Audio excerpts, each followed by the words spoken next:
To the phones and the fun. Mike is in Wisconsin. You're on Free Talk Live. Hello, Mike. Hey, guys. Just want to tell you about something that just happened tonight. A friend of mine who's a freedom fighter, just like myself, there's a political debate going on, 3rd Congressional race in Wisconsin. They're having a debate on a public university campus, and my friend and I were going to record the debate for our blog that we do. They had signs posted all over the room that they were not going to allow recording devices. Wow. But yet there was 5 or 6 media outlets there recording it. But if you weren't with the established media, you weren't going to be allowed to record. So anyways, I was approached before the debate even started by the news director for one of the TV stations saying that policy from the FEC is that I was not allowed to record. The FEC, the Federal Elections Commission.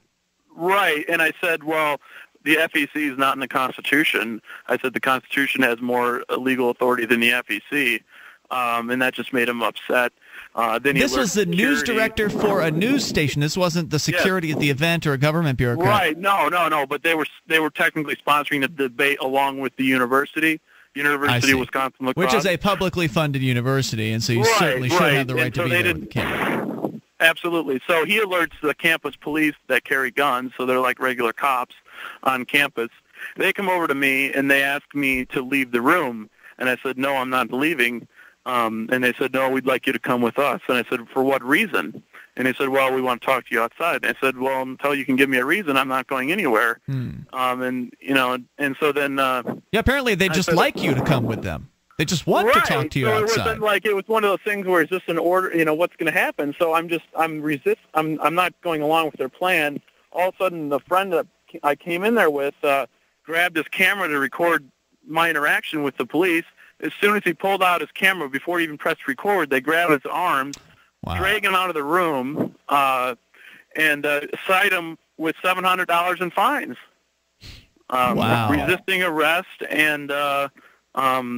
Resisting arrest and disorderly conduct. It's amazing. Being a camera person means being an activist having to be willing to be arrested today, period. Right. And just from your perspective of Free State Projects, I feel bad because I should have pulled out mine to record what was happening to him, but at that point I was like, then I'm going down too, and who's going to get us out of jail and all this things. And it's, I question, whether I should have done there. And ultimately I stayed in the room and then stood up in front of the whole room and for about 5 minutes and said, this is outrageous what happened. This is unjust. Talked to the chancellor, called him out.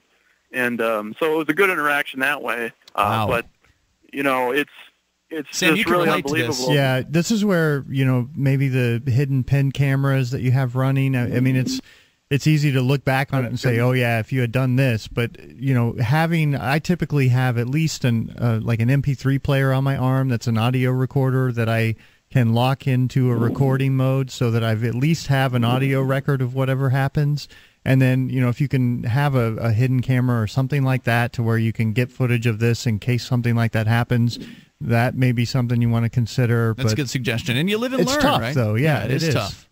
And I would never say you made the wrong choice by not also getting arrested. It was good thinking to say that somebody would have to help your buddy out who was being arrested. Not everybody can get arrested, and it's not always the right choice. Yeah, the environment was as soon as I would have pulled anything out like a cell phone they would have come after me then. It's outrageous. I mean, it was just 259-9231. So we just heard from Mike in Wisconsin.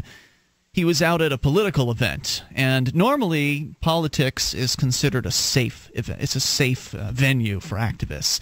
It's looked at as well-treaded, there's been a lot of activity there. People know the ins and the outs. They feel safe. They feel comfortable. It's a comfort zone for people that are activists.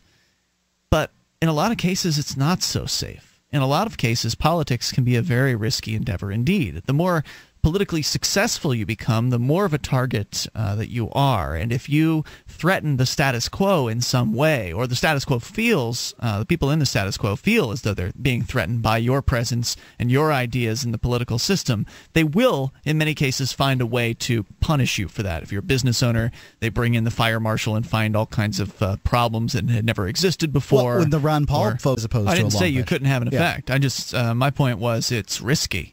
Indeed. People believe there it's are not, risks. and it is. I mean, Mike and his friend went out to a political event last night thinking, oh, freedom of the press.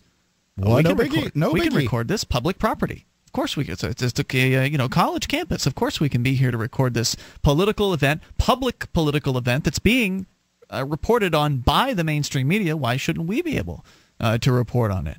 And thing is, it doesn't matter what your interpretation of their Constitution says. It doesn't matter what you think that it means. What matters is what they say. And what matters is their interpretation. And maybe eventually down the line, if you pay enough money in the appeals courts or make it all the way up to the Supreme Court, they'll actually agree with you and that you were in the right when you were recording at that particular public event at that public university when you were arrested, as his friend was, and charged with disorderly conduct and other charges that amount to the amount of $700 in fines, which could mean jail time if you don't pay the fines. And so you've gone through all of that, and then maybe eventually they'll overturn that. But in the meantime, you've gone through hell. Back in your 20s, it was. How long is it going to take you to get to the Supreme Court? It could be a decade. So if the word gets around that cameramen are being arrested at open political events, what is that going to do to encourage or discourage other people from recording video of government interactions and bureaucracies? Is it going to deter it, or is it going to encourage it?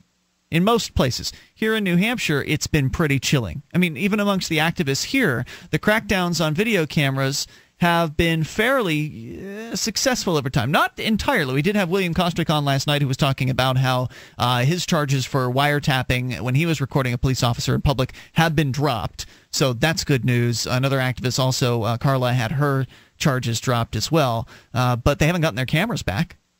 And Sam, you spent 58 days in jail because you recorded some video. Right. Most people don't want to go through that. So it's very difficult, and it is a risky thing.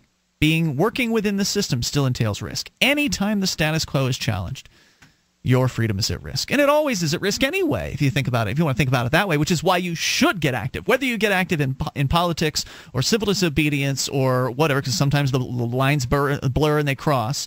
The reason why you should get active is because if you don't do anything, then it's pretty much a guarantee that your freedoms will be further impinged upon. It's just a matter of time.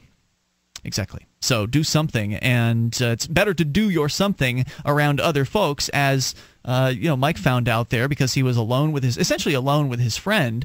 He's at a public event where people are around, so that's good. But nobody's going to come save you. Nobody did anything. Right. They're not going to do anything. They're too scared to even turn their cameras on. As far as they're concerned, the cops are doing the right thing because they're cops.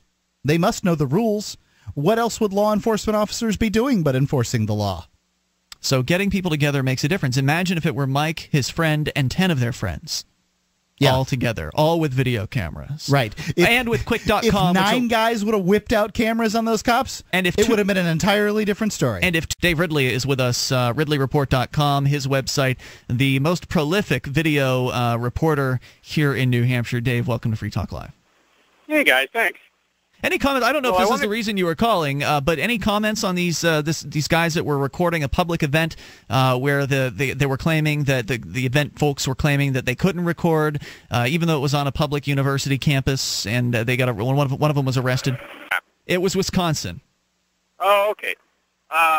Yeah, I mean it's one of those things where whatever the law says, there's always going to be some reluctance on the part of police, usually to make an arrest over videotaping, because they know the public is not on their side. If they arrest somebody for videotaping or audio taping, then doing their duties, then that's going to go over badly with the public. So that's the advantage that we have. True, but in the meantime, you've got an arrest on your hands, you've got a court trial, $700 in fines, and you've got to deal with all that. It's nice if the public supports what you did, but they didn't do anything to stand up for the person who was arrested. The public was there. It was a public event where they were having a debate between political candidates, and the people of the public did not, rise up or anything like that. So it's nice to have How much video got out of this situation? I don't know if any video has come out yet. Not enough Liberty activists on site. Yeah, it was only two guys. I'm thinking the man pulled out a camera to record the police harassing somebody over having a camera, and they immediately arrested the gentleman that pulled the camera out.